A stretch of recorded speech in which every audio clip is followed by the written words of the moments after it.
Hello there, this is Daryl, And this is John. and this is the Town of Orphaned Characters, our weekly podcast where we roll up characters who live in our town. What do you say we find out what we're going to make today, John? Let's do it. Before we start, though, we should probably announce the change that we're making with part of the stuff we're rolling. Actually, we have some really cool other things. We have our first Patreon subscriber. Stefan has subscribed at the first tier, and we thank you, Stefan, for supporting the podcast. Thank you, Stefan. Yes. First Patreon. We're all so mad. So it's super. If you want to help support the podcast, you can find the Patreon as Raging Agent Studio. I think the title of it has been changed a few times, but it should be that, and I'll have a link in the Podbean and YouTube that you can go and directly get to it. We have different tiers. You can subscribe and get the character sheets for these characters, take them out and adopt them, and we'd love to see what you do with them. Yeah, and if for some reason you can't afford to subscribe to Patreon, we understand, and that's okay. Just share the podcast with your friends and family and your grandma, everybody. Yeah, and just let it run in the background on YouTube. Just let it run. Listen to it while you're playing video games or doing homework, anything, working. Yeah. All right. So we do have some changes in our roles for this week. And this episode is going to be a little bit different. We're not going to really do a character review because our characters have just gotten out.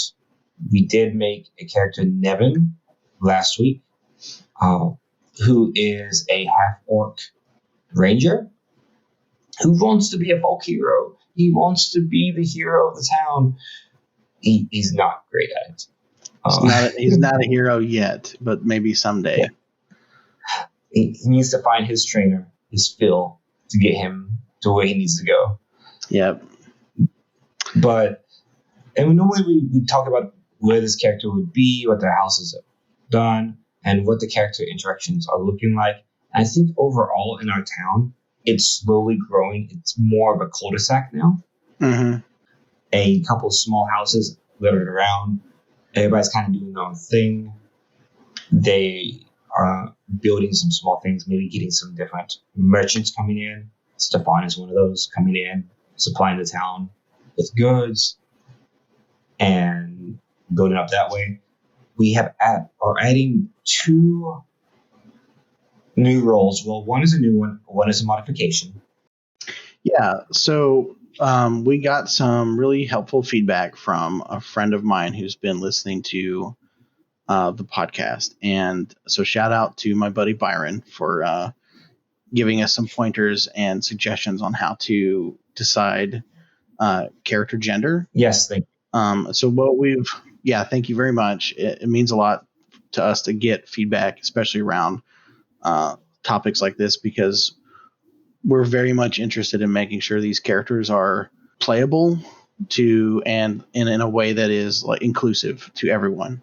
And yes. So that is sort of in that interest is why we've made these changes, and we'll continue to adjust it as we go forward and see what things work. I think probabilities are something we're very interested in making sure are realistic and not too heavily weighted on towards any one thing, because we like having that randomness. So in a nutshell, it's changing to 2 dice rolls.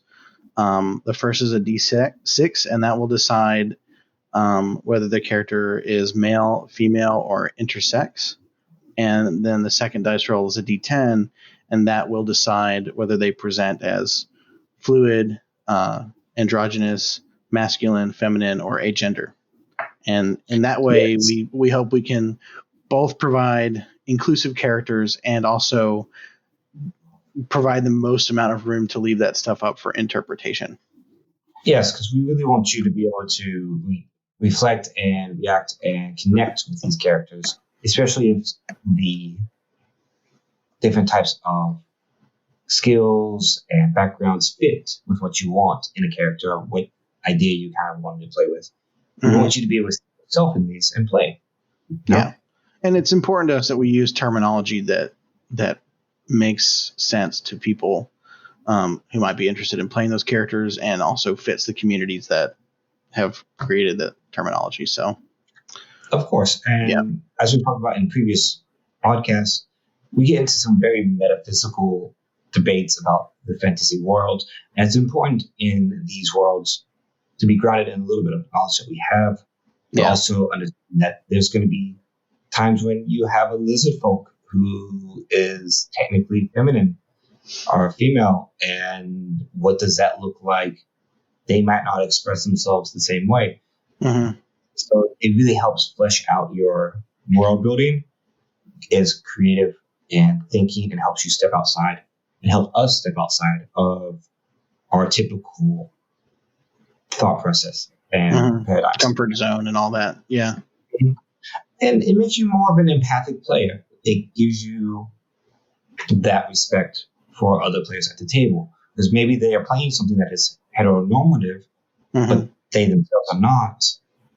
Are they not out? And being able to respect that is very important to us. Yeah, totally. And I think it's worth it to take up a character that is a different gender than the one you're used to playing. A lot of people project themselves onto their characters, but step outside of that and you can have a blast playing. I honestly feel like it helps you sort of to separate yourself from the character sometimes, and other times it really can be helpful for people to be able to project themselves onto a character. But when you're able to explore, you kind of create more of a hero, someone who you can kind of idolize or create stories about, because it's not yourself. Now it's another person that you're thinking about, and how they are different from you becomes important. Yeah, and it helps prevent some table drama. Yeah, totally. Where people reflect on, why would you do that to my character? Because they take it personally. Yeah. Because they're idolized fantasy stuff.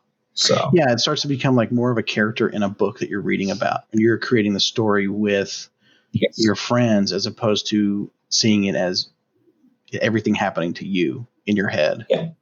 And I think it helps with, again, being empathic, being able to understand, and it helps you, like, you run into problems expressing that or thinking about it, and you realize things that may affect later on in the real world. You have epiphanies.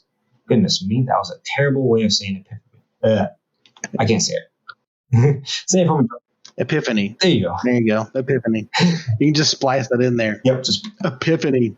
There. Well, let's move on to the next new role change here, because you have some other changes you want to talk about, right? Yeah, we have a new. I found an occupation list. It's a D100 list. There is some technically fantasy and historical jobs on there that we are not going to touch. Mostly the slave trade and slavers and things like that. Just because, yes, it may actually be part of a world in which the fantasy's in. We don't want player characters to be part of that. It's just simple as that. Yeah. Now, if you want to add that stuff to your own character that we can't control what you do, we're just not going to add it to. And there's very few examples of stuff that we're not going to add, but those two being the main ones, we're not going to add that just because we don't feel like it's not appropriate. Cool. It's not. Nah. It's not going to be helpful for the character themselves, and it's not going to help us in the world building. Yes, it's something that maybe some of the evil characters might be inclined to participate in, but it's not something that we're going to make them be part of, especially in the town. So we don't want to spend time talking about that stuff and within the context of our world at all. No. So it's our world is not your game world. And so this is a very touchy subject, a very historical subject, a very emotional and traumatizing subject for many people Mm-hmm. in the world. Yeah. And it's still going on. It's still something that is just seen as a terrible thing, and we are not going to put it into this microcosm of a world. It's just not worth it. It's Right. not applicable. It's not right. So we're not going to do that. That being said, we are very excited to try these lists out. Please let us know if you enjoy it. The occupation role came from our Patreon supporter, Stefan. He suggested that it'd be really cool to see what other like jobs the characters have, and we realized that the D&D character builder doesn't really give you occupations. They give you like artisan tools, but maybe your character might have worked at something else, just been a smoke in the stable before, training with and becoming a fighter, and he gets hauled off onto an adventure. We gotta, Are we so just going forward we're going to roll D100 or something equivalent to that to determine what their occupation is? What we could do is I think we should let one of us will roll for the 10s and one of us will roll for the 1s. Like then we'll sort it out that way. And it'll be fun that way. You said something that caught my interest earlier, and that is that Stefan, the patron, is a visiting merchant. Yes, he is a visiting merchant. That is the first tier of our Patreon group, visiting merchants who help support the town. They come in and they bring supplies to help keep the town running. So in typical John fashion of just throwing out ideas and making them into traditions that become part of our thing, can we roll to decide a profession for Stefan? Yes, we can. So, John, this is your idea, and this is a new table. Why don't you have the honors of rolling both dice? Okay. All right. I think knowing Stefan, because I do know Stefan, that I would like to make them blue dice. I think you would like that. Okay. Maybe. I really don't know. That or green. All right. So we got to use the box. Where'd the box go? Here it is. Yeah, I don't have any green. All right. All right. So 71. 71. I've noticed I was rolling a little bit and I kept getting a bunch of 70s. Now this is really good. Scholar. He's a traveling scholar. Probably selling books and pamphlets and things like that, which really fits Stefan, I think. Like he is a Shakespearean scholar and does that kind of stuff, at least from what I remember. And so this fits pretty well for him. So he's coming in, he's trading in books, trading in knowledge, and bringing that kind of stuff into the town. Not helping with building the docks, though, but that's okay. He might have some plans. So that's something special for Stefan for being our first patron. Yep. Not sure if we'll offer that as like a reward tier or something later, but maybe we will. We'll talk about it later and figure it out. Who knows? If you like the idea and you would like to have your own occupation that's coming in, we can add that into the tier and see about doing that when we call out the lucky Patreon at the beginning of the podcast from the new Patreons. Then that could be a thing. Totally. Yeah, we could do that. Now, let us go ahead and jump right into it and go into building our character. As you know, race. We have 30 different races. We have a fun time with this. John, do you want to be the 20 or the 10 today? I like D20s. I'll be the 20. I think I'm almost always the 20, but it's okay. I'll roll a D20. It adds tradition. That wasn't the roll. I dropped it. I mean, John's over trying to cheat and skew our number. I didn't even look at it. Okay, I'm rolling now for real. That's an 8. I got a 2. Wow. So We have some really strange people living on our town because we just wrote a Gith. Nice. And now there are two subraces of Gith. The Gith Yankee and the Jahzzar. So, Okay. John, even will be Gith Yankee, and Odd will be Jahzzar. Would you please roll a... Okay, so for our listeners, though, who may not know what a GIF is, can we That's a good question. describe a GIF? Because I'm going to admit right now, I have no idea what a GIF is. Okay. This is probably the first race that I've been like, what the hell is that? Okay, so let me bring up the racial section here. Oh, my goodness. So, yeah, the Gith are definitely a unique and rare race.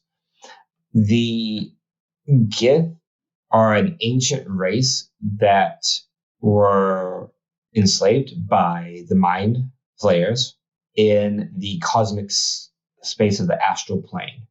Okay.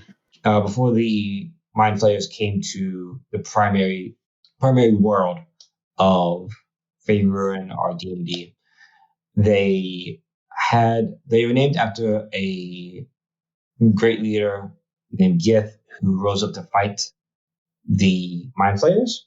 He freed his people. They were slaves. They are greenish, long-limbed humanoids, typically with flatter faces, triangular noses, and pointed elfish kind of ears.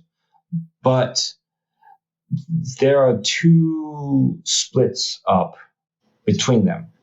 There is the Gith Yankee, which are motivated by revenge and convinced that they deserve to take whatever they want from the worlds they travel to. They are raiders. They are kind of like the Dark Eldar of Warhammer 40k. Mm-hmm. They plunder the material world from the astral space, and they try to hunt down and kill Mind Flayers whenever possible, mostly because they're seeking to have revenge for the terrible things that were done to them in the past and how they were created. The Jahzzar believe in a path of enlightenment, in seclusion and not in conflict. They are strong in order, and they manipulate the stuff of chaos. Both of these races are technically telepaths, the Psychonics. But while the Jahzzar are typically pacifist and reclusive and seek enlightenment, they are also incredibly hating Mind Flayers and will actually attack them. So makes sense. And there's a couple of different like strength and martial prodigy things that go on. Oh, here's something I didn't realize. The Gith Yankee are servants of the Lich Queen, Valakith. So interesting. They have a Lich Queen. That's pretty interesting. Cool. Yeah. Okay. That's neat. So this is a very interesting race. It's basically a race of people who live out in the astral world, which is in speak between planes, kind of in its own little section. Yeah. It's space, essentially. Astral plane is the space. This is the experience race. And they come to the material plane to raid or to hunt down Mind Flayers. And sometimes there's renegade ones, and there's sometimes ones that go on pilgrimages. But that's an interesting idea for this character. It's like, why? Yeah. Why are they here on the material plane? Why are they settling in this town? What are you doing in this town? That's weird. Someone's a secret Mind Flayer. Or they were on a journey to find the Mind Flayers and they got stuck or separated. Yeah. A lot of potential there. So, but then we got to figure out whether they're the aggressive militant type or the pacifist, enlightened, monkish type. And that is where the odd even roll is going to come into play. And John, go ahead and roll that. You want it to be a D6? Whatever you want. We'll do odds and evens. Okay. We don't really roll D12 very often. Let's do D12. Okay. Gotta give all the dice. That is an even number. It's Okay. an 8. And I said the Jahzzar was going to be even. If I remember correctly. I might have been lying. Go back and play the tape. You'll see that I'm making crap up. We're saying it is now. I just went there, yeah. And the Jahzzar is the more peaceful version Okay. of it.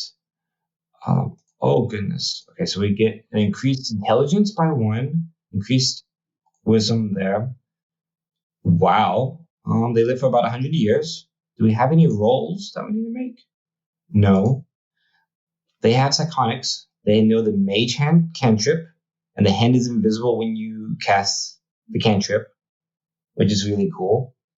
At 3rd level, they can cast the shield spell upon themselves. And at 5th level, they can detect thoughts. Wow. These are all the racial bonuses? Yeah, this is just wrestle. They are psionics. Wow. This is to mimic their psionic abilities, essentially. Right. Okay. They speak and write Common and Gith. They have advantage against Charmed and Frightened. And they're very tall, about 6 feet, and very slender. Almost Slender Man. Not quite, but almost. Yeah, I think I played another tabletop game where they had ganked this race, because I have played a game with something very similar description. Yeah. And like it had the 2 different groups, but they were different. Yeah. And different goals. Yeah. Different cultural goals that have affected their way that they're born and what like that. So now, we mentioned earlier about the new gender roles, and this is one of those times when it's completely applicable because Gith are an astral planed race. They aren't necessarily humanoids. They should function like humans, but there's no way of telling biologically what they should or would really be. So our new system is going to be highly applicable to this character.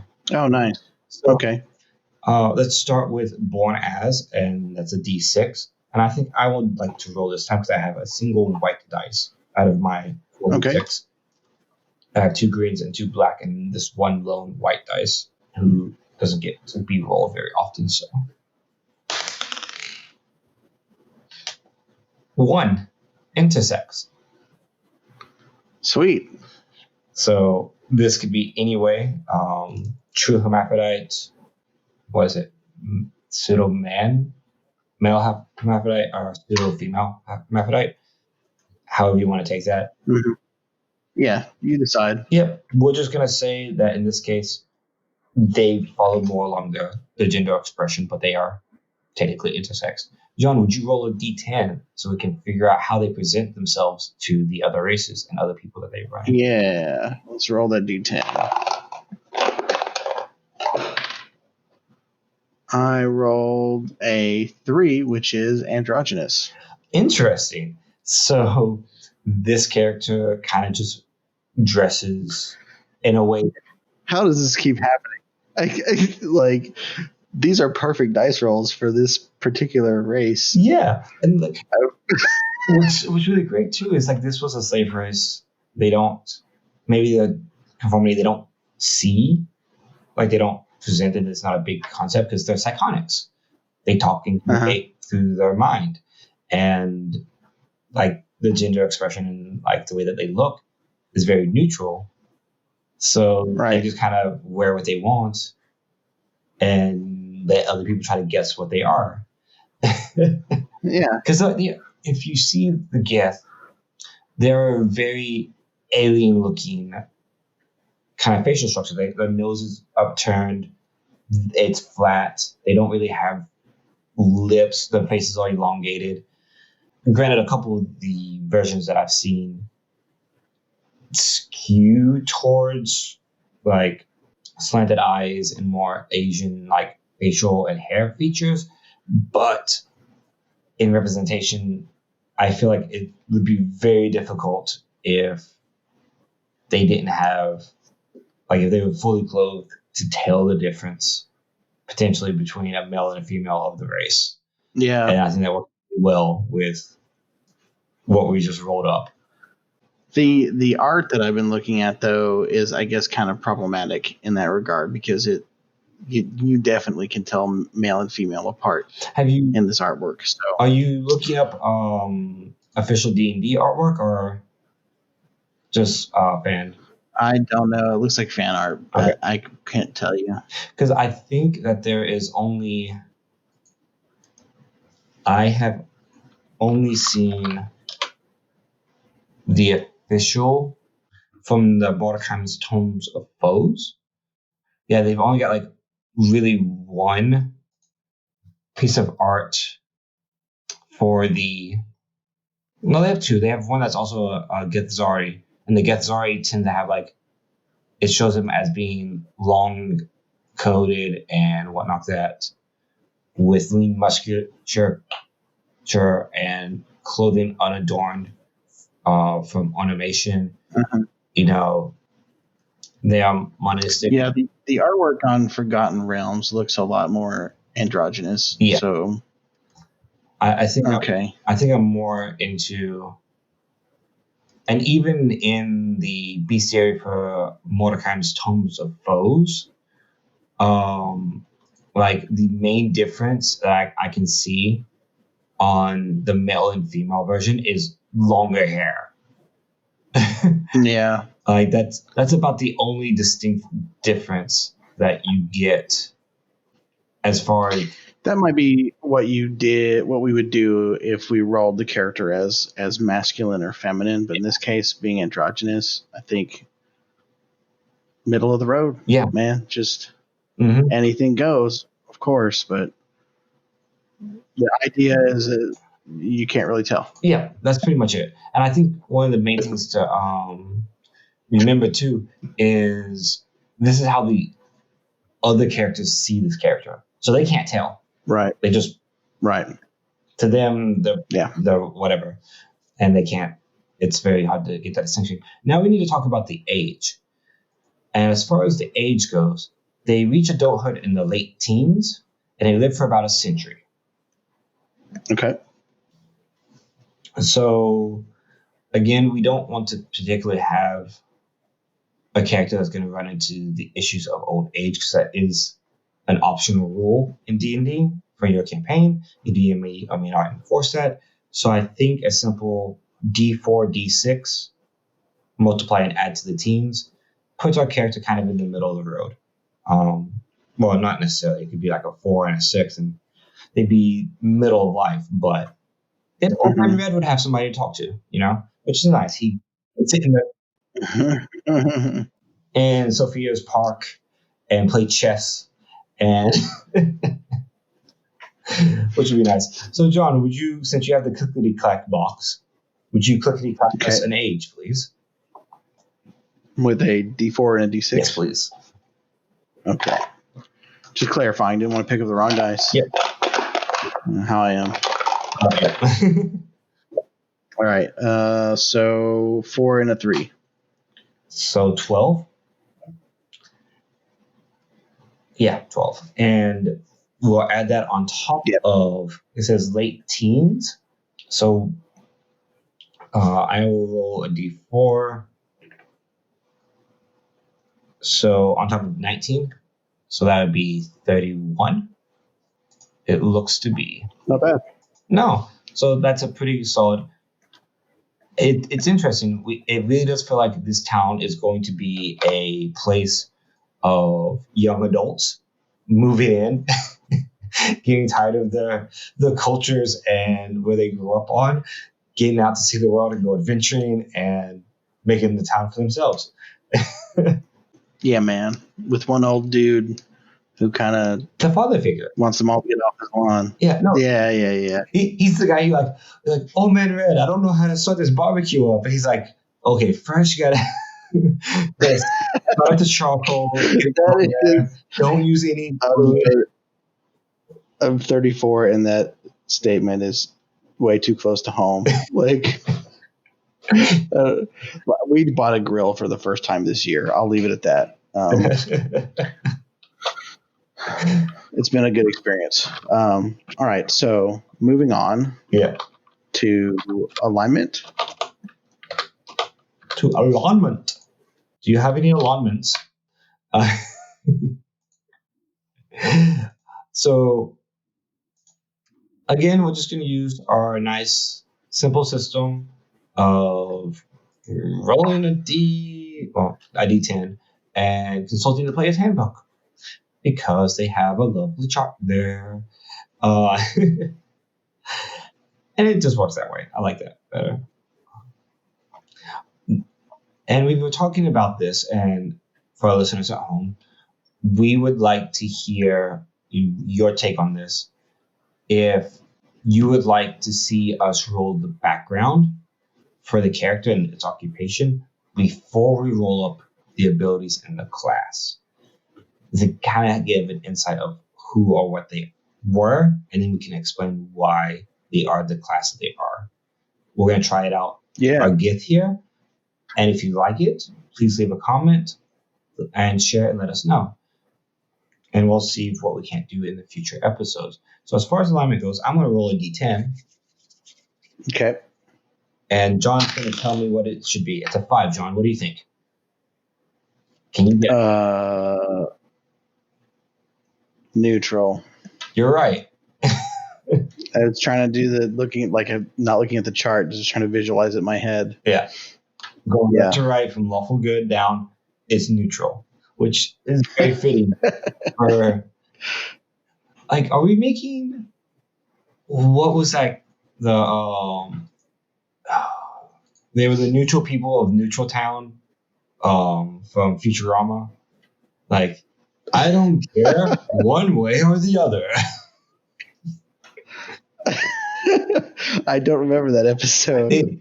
Oh no! It's when Zap Brannigan is going to make a peaceful talks with the neutrals and the gray people, like they're completely neutral. And he's like, you can't trust them. You can't trust anything they send on because you never know which way they are. And yeah, so nice. I think we just ended up making one of those characters. That's And since we are switch over, we're going to go ahead and go into the backgrounds. Now, with the backgrounds, we do not use the Magic the Gathering content because it's just too hard to describe and fit. So that would be weird for this character too. Yeah. Weird. Well, hold on. Not so weird because technically they're in the astral plane. They travel from the astral plane to the material plane. They are planeswalkers. Dum dum dum. My mind just got blown. So every single one of them has a spark. That's a little much. Or they have a ship that has a spark in it, and they just travel with the ship. That might make more sense. Or it's like a shared spark. They all have a fragment of a spark. Yeah, I don't know. And that's how they get trapped on the material plane and can't get back, because when they lose their connection, they no longer have a spark. Okay, John. Wow, we just figured it out. We just bam. Watson, you heard it here. We figured it out, man. We know how to make the system work. We know how to mix your system. Hire us.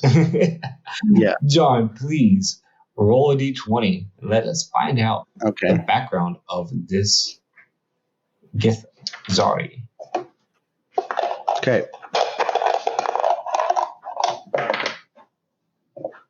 I rolled a 14. Sage. Okay. So we haven't had a sage, have we? No. I was almost going to say that Misty was a sage, but she's not. She's a hermit. Yeah, I think we misread the dice at first and thought she was going to be a sage. Yeah. Okay, so you spent years learning the lore of the multiverse. You've scoured manuscripts, studied scrolls, and listened to the great experts on the subjects that interest you. Your efforts have made you a master in your field of study.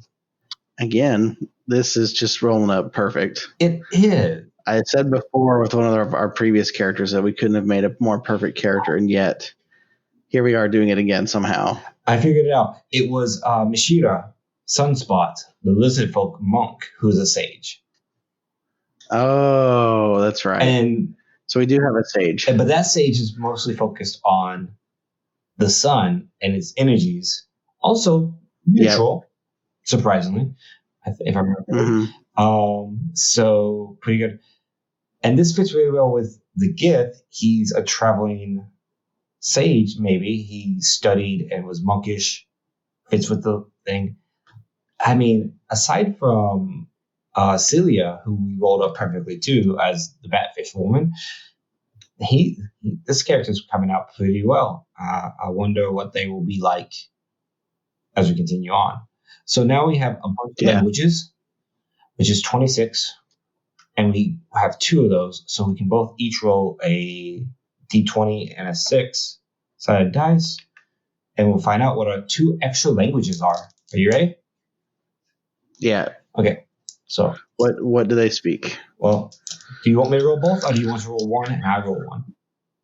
I'll roll one. Which one are we? What dice are we rolling? You're gonna roll a d20 and a d6. Okay, a d20 and a 6. Okay. Yeah. I have a 12.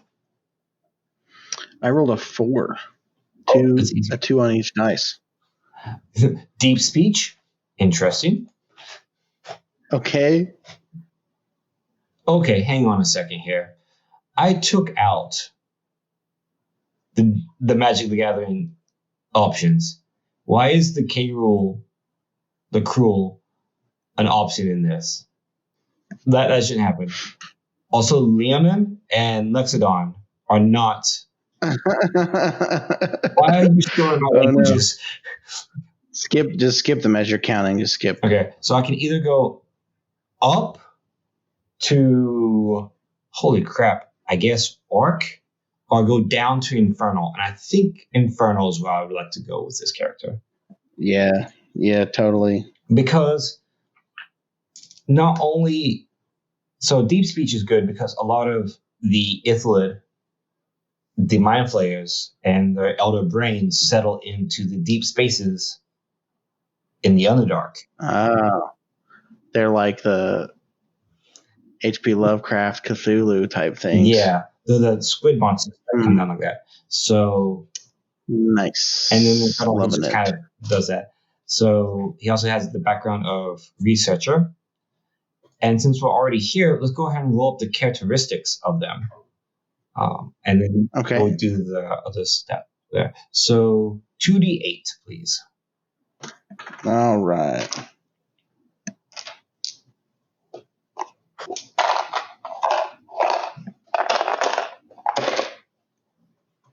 A 7 and a 3. 10. I am used to helping out those who aren't as smart as I am and patiently explain anything and everything to others. And then I am horribly awkward in social situations. So, again, alien, not from the material plane, does have some understanding, probably bookish research, used to helping out his peers and stuff like that. But when it comes to interacting with, I don't know, let's say Michelle, the lizard folk, he'll be like, explaining something. And then, by the way, did you notice that your tail is dragging through dog crap over there? And just like randomly pointing things out and potentially doing that kind of stuff. I like the sage and researcher who's like just awkward in the situations, but we'll see what the charisma score kind of points to. Yeah, I feel like they might be the kind of person that assumes that people just don't know. Yeah.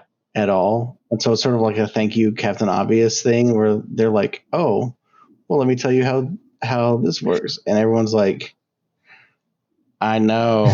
Like, I feel like this character probably accidentally slips into mansplaining by accident a lot. Just simply because if you say like what or huh, they instantly take it as you don't understand. Again, because Right. They just assume that no one understands what the hell's going on. well, not just that, but because they're used to being in an environment with telepaths. Right. Yeah. So as they speak, they probably also send images, so most people instantly recognize and follow along. And they're not used to dealing with races who don't process as fast or as consistently as they do. Mm-hmm. So whenever they hear the what or the and these pauses that signify maybe the person didn't auditory process quick enough, or they haven't quite figured out, they immediately start to explain because they think that it's a question of like, oh, I don't understand this thing, and not just give me a moment to process. Let's go with ideals. Please roll a d6.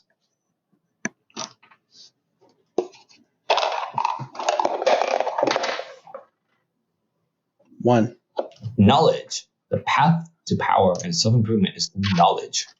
Again, very important. Perfect. Bonds. Now I'll just roll like the worst intelligence for this character possible. That's going to be hilarious if that happens. I can't wait. If that's where we get shot in the foot, that's where we get shot in the foot. I love it. Bonds. What is the bond going to be for this character? D6. Okay.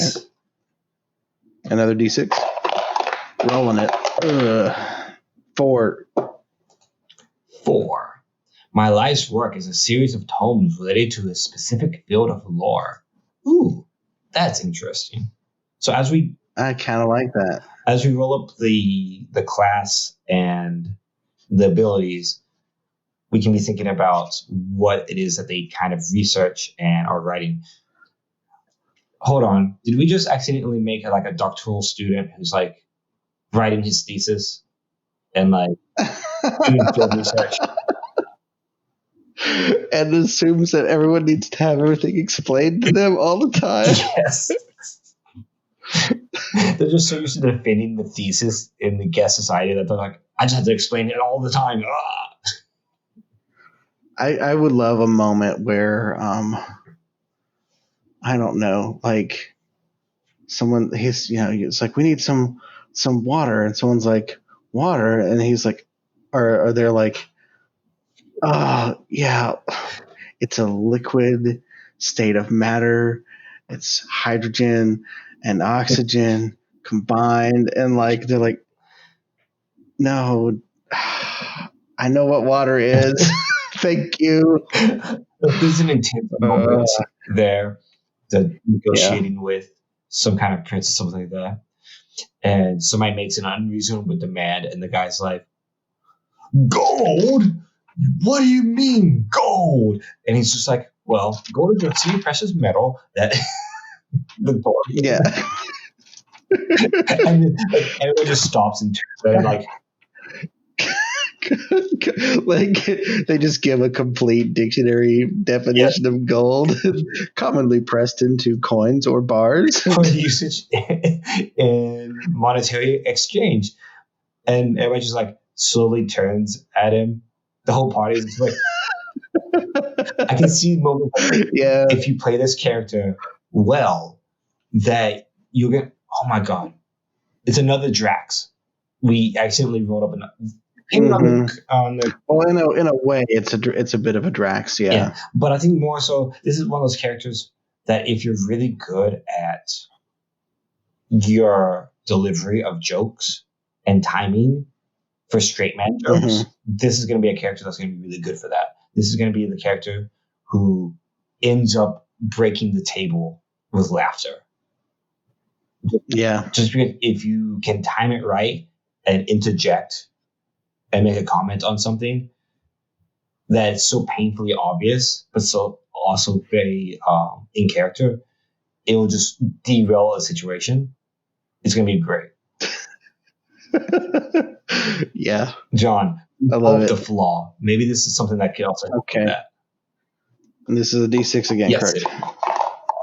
All right. Here's the flaw. It's another 4. I overlook obvious solutions in favor of complicated ones. Amazing. Oh my God, yes. So going back, it's not water is H2O and is commonly, no, it's here. I will set up this experiment to show you what water is. First, we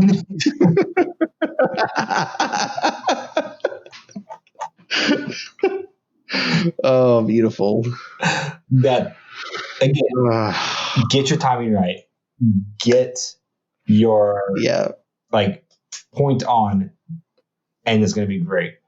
Let's go ahead and roll up the abilities, and then we'll find out the class. So to do our abilities, it's 3d6. Take the highest. 46 and take the highest 3, right? Yep. I misspoke. It happens. And just go straight across. John, do you want to start us off? Sure. All right, here's the strength. Roll. And 6, 5. Not bad.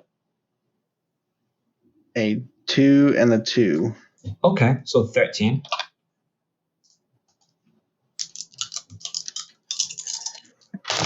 And for dexterity, a 6, a 5, 5, and a 2. 16. Nice. Dexterity. Okay, Constitution.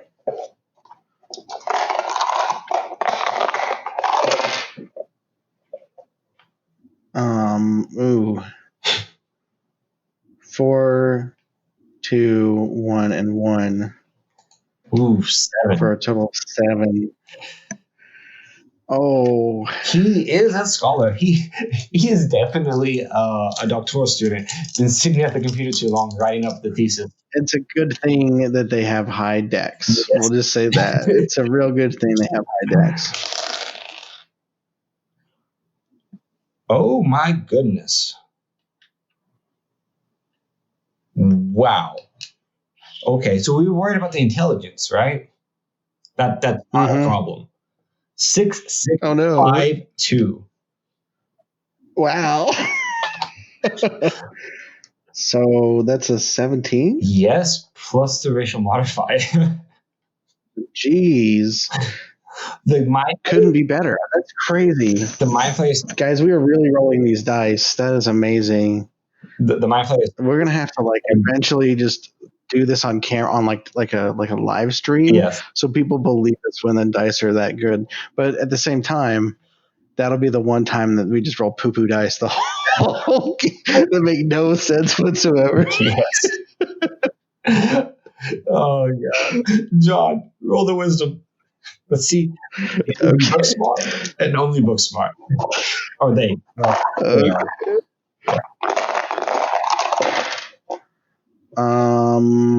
5, 3, 2. So that's a 10. Okay. So, and charisma. How well can they affect the world? Okay. 3, 3, 5, 4. So, 12. A little bit above average. That's a little average, a little bit above average, I guess. Mm-hmm. So, for those keeping score at home, stop it.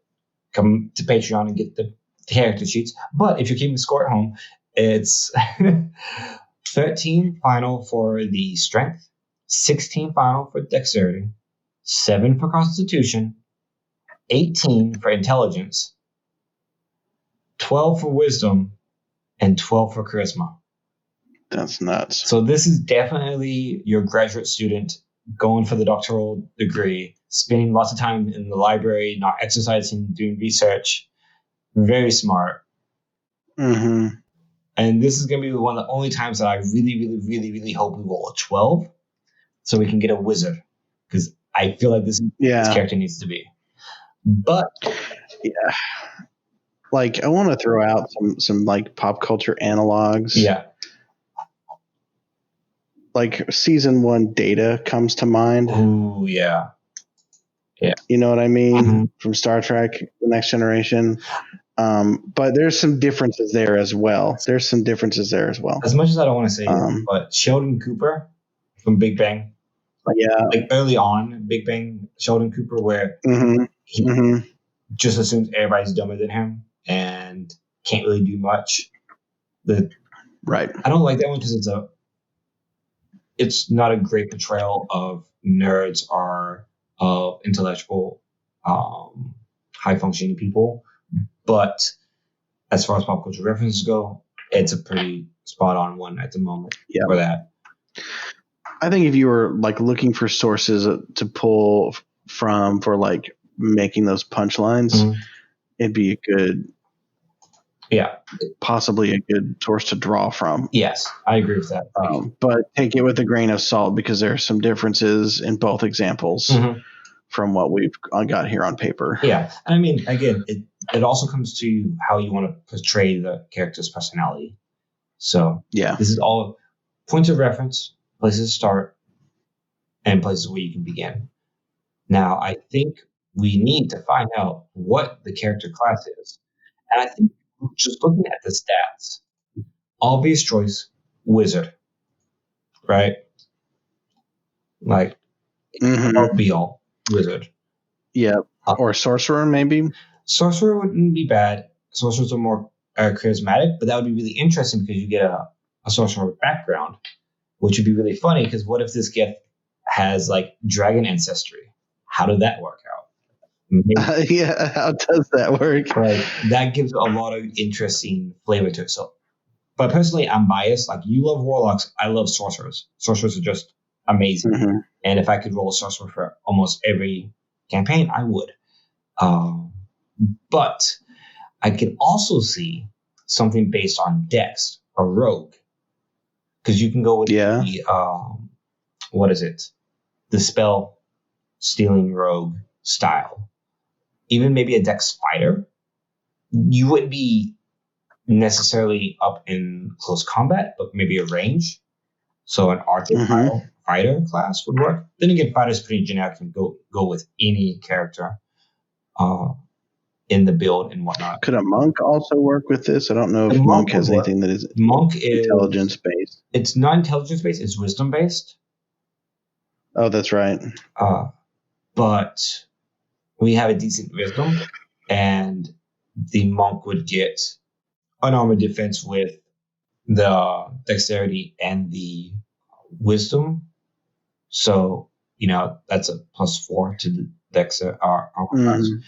But I think really the ones that I'm hoping for can go with cleric, but fighter, rogue, or wizard are the ones that I really feel like it is. But Yeah, I think I would choose wizard. If I was choosing, yeah, I would choose wizard. of course, because Just because of the stats and because like the personality we've already got kind of brewed up here is a like magical Zuckerberg yeah, pretty much. But almost. who knows what the dice are going to say? So again, for those who are listening who are new or just joining the podcast on this episode, we both roll a d12 to kind of help spread out the randomness and provide consistency so that we don't always roll up a middle of the road character. Yep. And we just choose whichever one comes from that. So on the count of 3, we get a class. 1, 2, Okay. 3.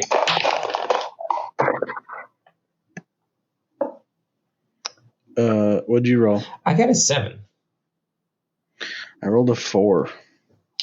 So, and this is one of the reasons why we're doing the 2d12 method, because I tend to roll a lot of 7s, 6s, and 8s on my d12, which is Paladin in this case. And John rolled up Druid. So both Paladin is a Oh, these are both stinky choices for. Yes. There it is. We broke it. It's. And here comes the House of Cards crumbling down. Yeah. Sort of. Now, here's an interesting take. And something, if we're looking at just straight up abilities, Paladin is a charisma based, mostly, and strength or whatever. But we can also use armor and weapons that are finesse. So that would give us a damage bonus on our dexterity and help with our armor situation in that case. And can be healing. It would fit with Red's theme of a paladin. He's Oath of Redemption, potentially. Our goals there. And so having another paladin who's in the town, maybe they make a working team or some kind of goal-oriented paladin circle. The druid is wisdom-based, but again, can use finesse weapons and can also do armor and things like that from natural things, so it can be in that fit. What do we think between the two choices, druid and paladin, makes the most sense based on their background? Ooh, yeah. That we roll. I think maybe that'll help us figure it out. I think, if I want to be honest, I think that what I would particularly think, it's a sage class. I would say druid. They are of a mindset that wants to go through and is studying the natural order of the material plane, trying to trace back the original ancestry of where the gift came from after the thousands and thousands of years under mind control of the mind flayers. They could be trying to return balance back to the material plane by getting rid of the mind flayers and seeking to do that, and seeking to make sure like no one civilization is taking over too much or doing these kind of things. And there's some decent druidic circles. So the Circle of the Dreams is Fae, but not particularly what I think. I'm thinking more like Circle of the Land, where they get to cast a lot of different spells and they are communing more with the earth and the realms there. There's a unearthed arcana of Circle of the Stars, which would be very interesting because this is about the space one and from the astral plane. So they could potentially, if Circle of the Stars becomes legitimate and you reach level 3, you could be Circle of the Stars, and he's tracking the movements of space and balancing that out. But I don't know about Paladin. Paladin seems like more of a stretch for me. I think so too, except that the part of their background that talks about carrying around a book, you could kind of relate to a paladin's holy quest, maybe. Mm-hmm. But they have a neutral alignment. Yeah. So, and most paladins are lawful. Yeah. And the typical way. And I don't think any of the actual oaths and styles of play fit well with the paladin. So I think we should go with druid. Let's do it. Let's go. We've got to choose one, so we may as well choose druid based on the sage background. Mm-hmm. It fits a little bit better, and I think this is where player skill might come in, and it's how do you portray that? Yes. Mm-hmm. And it brings it in that way. So we have two skills on a D8. We'll get that. So if you go ahead and roll 2d8. 2d8. Mm-hmm. Interesting enough, they get Mage Hand and they're a druid because of the racial ability. So that's pretty nice. Shenanigans.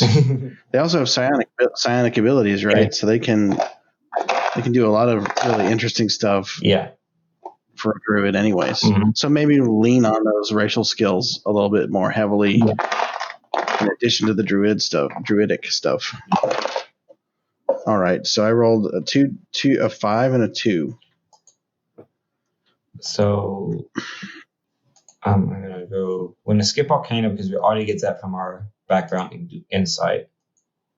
And then you said a 5. Mm-hmm. So Insight and Religion. Okay. Yeah, I can see that.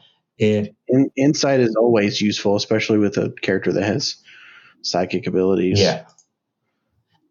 Religion is a little off character, but being a sage, you could say that they've read enough tomes to have some sort of general knowledge of. I think in this case they would have more understanding of the planar gods because spacefaring, long-lived, monistic culture that they grew up in, they would have a strong. Maybe that was their focus at the beginning. Maybe when they're on the material plane and they're trying to take care of the balance of nature and making sure that the material plane doesn't implode from extraterrestrial forces, they are researching the gods' influences and how they affect different things on the material plane. Maybe that's what they're writing the book about. That could easily be. That would actually be pretty interesting. Like a druid who's trying to seek balance in nature, but is researching why nature keeps going out of whack because the gods keep intervening and making like creatures are like the god of magic dies and it tears a hole in the magic universe until it's fixed by another god, and how that's balancing everything out because the D&D universe kind of is structured on top of their gods. And while the material plane is like the core, it's super affected by the gods and then not affected at the same time. So be interesting. We do need to roll up 2 cantrips. Okay. Skip Mage Hand on the list because they've already got Mage Hand. Technically, druids don't get access to Mage Hand. So. Well, but they have it through their racial bonuses. Yeah, they get it on the racial, but they don't get it. It's like cross-classing. Oh, I see what you're saying. It's not on the list. Yeah. Okay. 18. So we each roll a d20, and we'll find out our cantrips. Okay.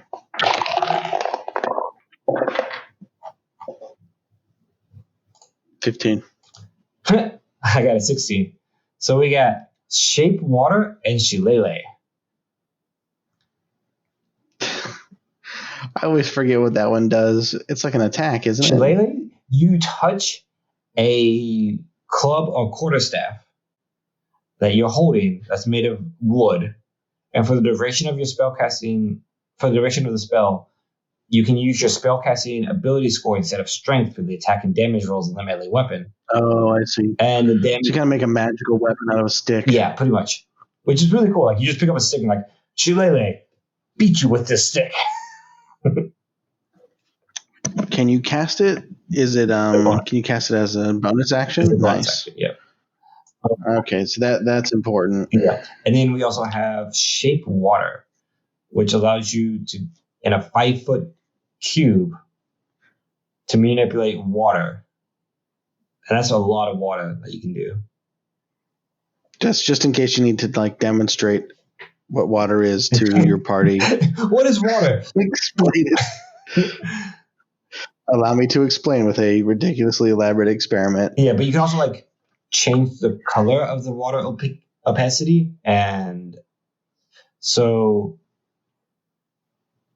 that would be interesting if you took water and changed it to make it look like wine, or like there's some subtle things you can do with this cantrip. It's not your attack cantrip. It's not your I'm going to do this really cool damage in a combat, but it is something that you can like manipulate and change things around.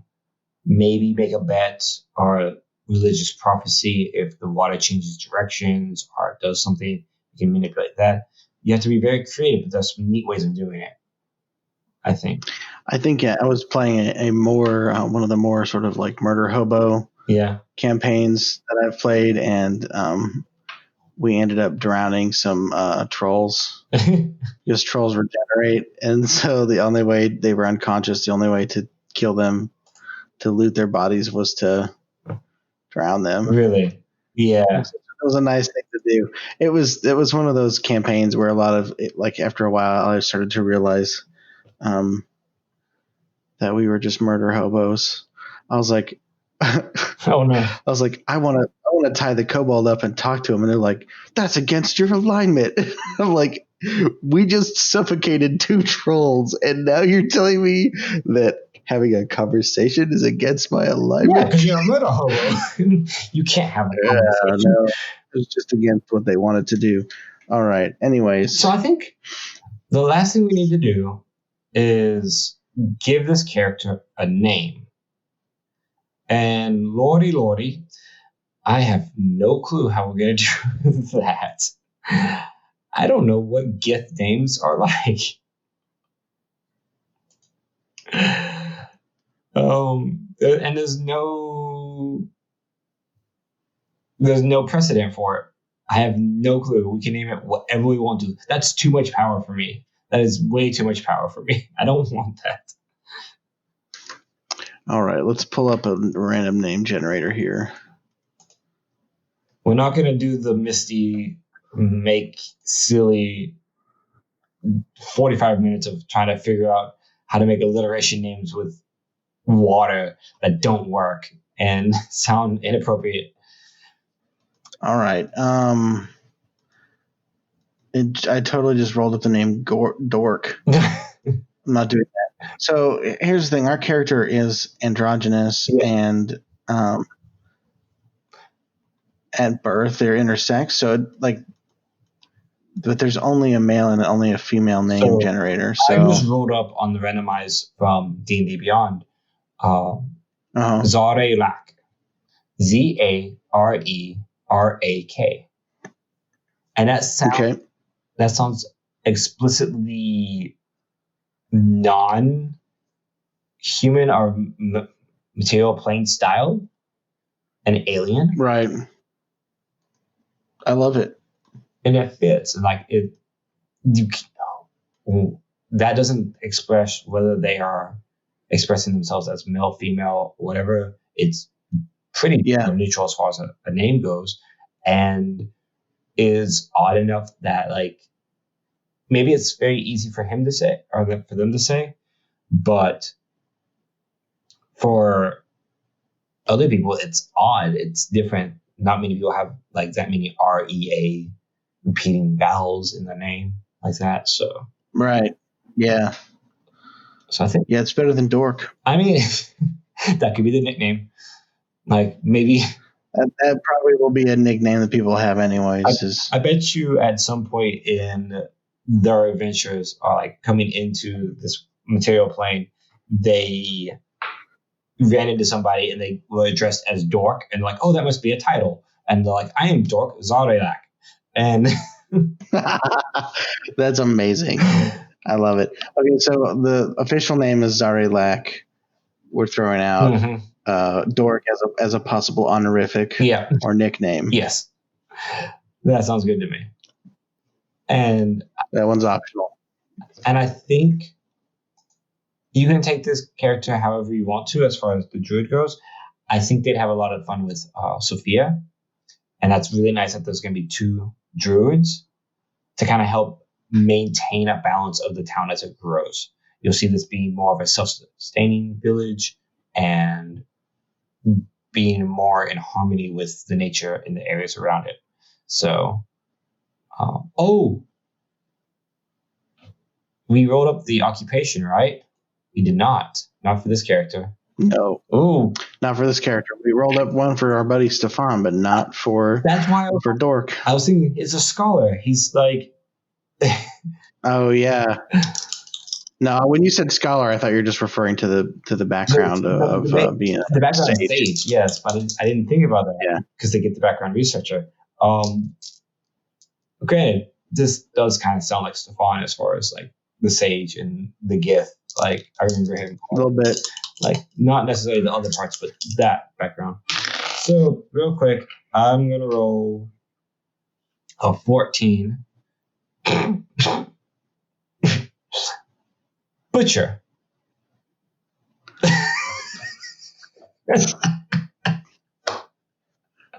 Okay. Okay. Hear me out here.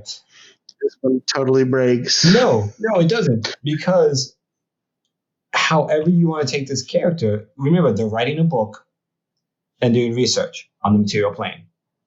We don't know why or how. They are seeking balance in nature and harmony. Well, things have to eat. Maybe they are a researcher who is doing research on beasts and animals and has learned how to do that. Maybe they're explaining that to like writing a compilation of actual like animals and environmental things for the Gith. Because maybe the Gith don't care, like the Giths don't care as much about eating in the material plane.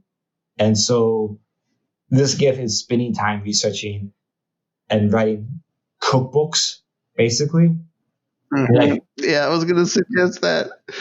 Zarilak's guide to the many feats of the material plane. Just dives in material plane cookouts. Material plane. Like material plane. Yo, and it's just, that's the name of the book. And it features games with the Gith. Zarilak is on a quest to consume, to taste and document the best way to prepare all meats in the material plane. Okay, so we talked about this before, that Mishra, the lizard folk monk, the lizard folk monk, who's also a sage, kind of does that with like just random people's bodies and stuff like that. So this fits very well. Like we're talking about them being the butcher. They're two peas in a pod. Yeah. These two, they're getting up to some weird shenanigans. Nobody wants to eat in the town. Okay, so my first, again, I just envisioned like I'm at my family's place down in Louisiana. Everything smells really good. It's spicy. They're taking herbs from Sophia's garden and things like that. And you're looking at, what is that? Tell me what it is. And both the characters look at each other and they look back at you and they go, you don't want to know. You don't want to know. Ask questions. Eat. Just eat it. So I really man, who's going to be at. But I think that's going to be the end for this character tonight. Zarilak is a wonderful hodgepodge of mismatched backgrounds and jobs. I can't wait to hear how you fit them into your own game and into the context. Yeah. And how you make sense of this weird jubilation. Don't forget, we're not doing any feats. So the intelligence might come into play that way somehow. But it's that's true. It's all up to you. And the more you know, the more you don't eat at the Lizard Folk Gith restaurant. No. Don't eat. I mean, just don't. You can eat there. Just don't ask what's on your plate. Don't ask questions. So thank you very much for listening to the podcast. Please leave a like, subscribe, comment, and share the podcast through whichever medium: Twitch, YouTube, your Facebook, direct links. It really helps and supports us. Leaving comments and messages to us on Twitter and on the different pages helps us grow, and we would love to hear what happens with you. And of course, if you would like to do more, you can come and be a roaming merchant or a new neighbor in our Patreon. The link should be on most of the pages. You can also find me at Raging Cajun Studio on most social medias and Twitter at dmokun. And you can hit me up there. And you can find me on Twitter, Instagram, Twitch, and YouTube as Jonicus with Jonicus with a 0, J0HN IUS. Yes. So again, thank you very much. Thank you, Stefan, for being the first Patreon. Thank you, everybody who's listened and gave feedback. I forgot your friend's name, John. I apologize. Yes, thank you, Byron. Yes. For your feedback. It is very helpful. Thank you all for listening. Have a wonderful time, and we'll see you on the next episode.